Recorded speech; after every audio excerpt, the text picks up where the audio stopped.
All right, here is the review for The Dark Knight Rises. Now, I'm not so sure if I've ever even watched this before.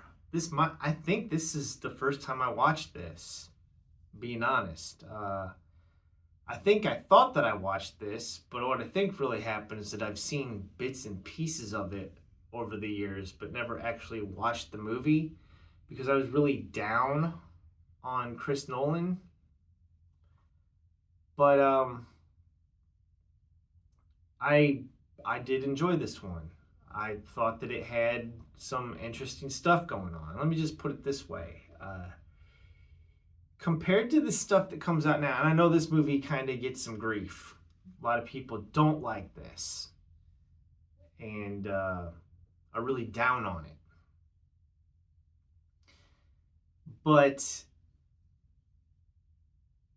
Chris Nolan, these movies have like a political message. And I know Chris Nolan has said that his movies are not political. Like he wasn't trying to make a political statement, but it's kind of hard to miss, especially when he says that the film is based in part off of A Tale of Two Cities by Charles Dickens, which is about the French Revolution. And we have Bane and the League of Shadows, right? Like doing a revolution or attempting a revolution. This came out right around the same time as Occupy Wall Street, so I don't think Chris Nolan has ever announced his political leanings publicly, but he seems like a right-wing director. So yeah, this movie was like a breath of fresh air rewatching this in the current climate that I'm living in, where everything is just like identity politics, and every single movie is like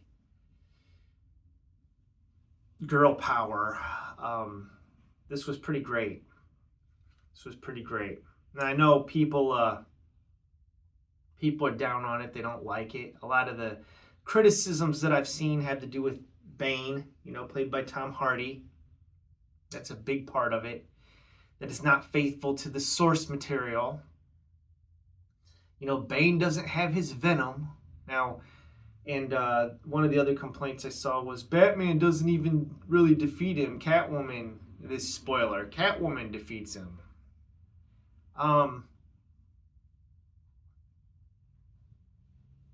Now, if you know the original origin of Bane, Bane came from the Nightfall comic, which I think Bane was created by Chuck Dixon.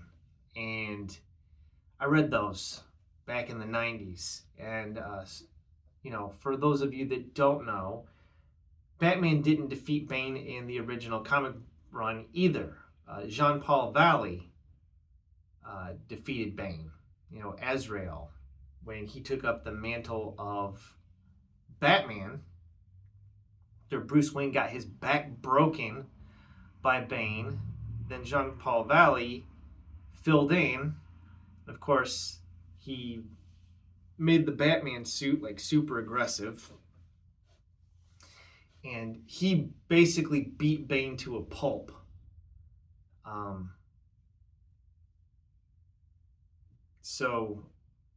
And then Bruce Wayne, made his comeback, and then he had to defeat Jean-Paul Valley.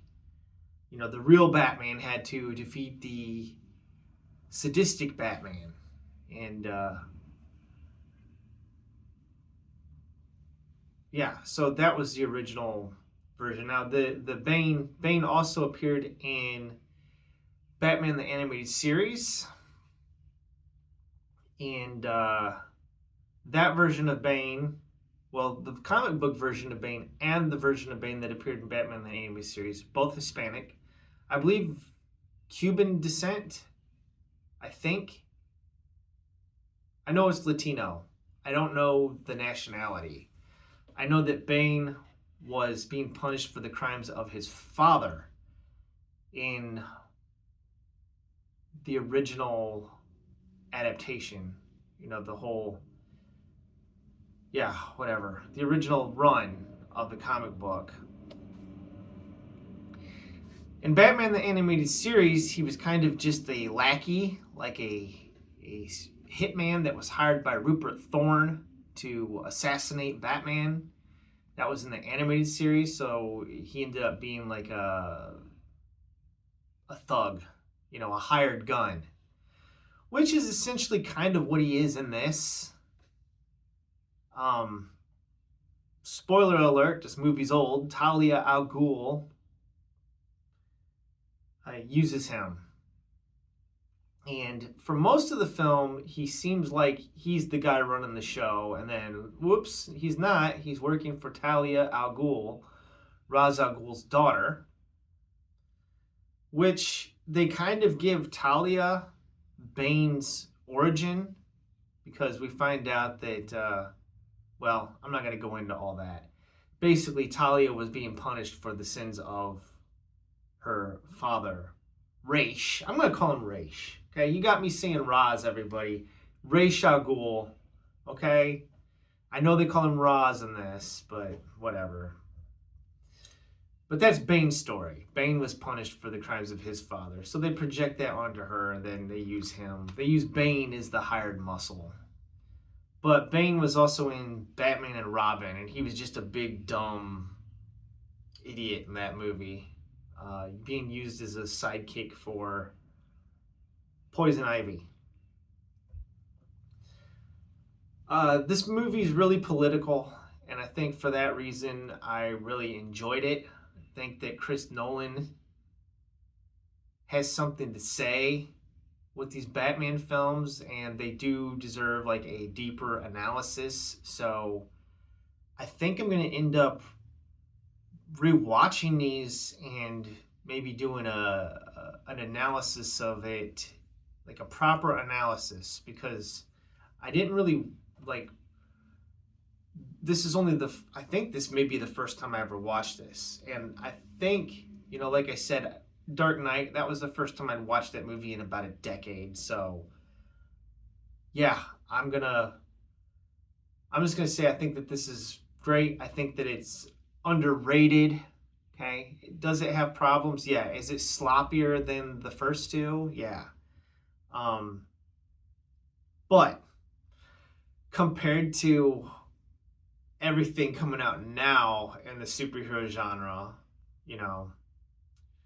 this stands head and shoulders above anything that Marvel's doing with the MCU currently. I mean, so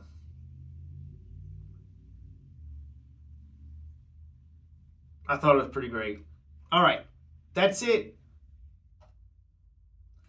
Thanks for watching. Have a wonderful day.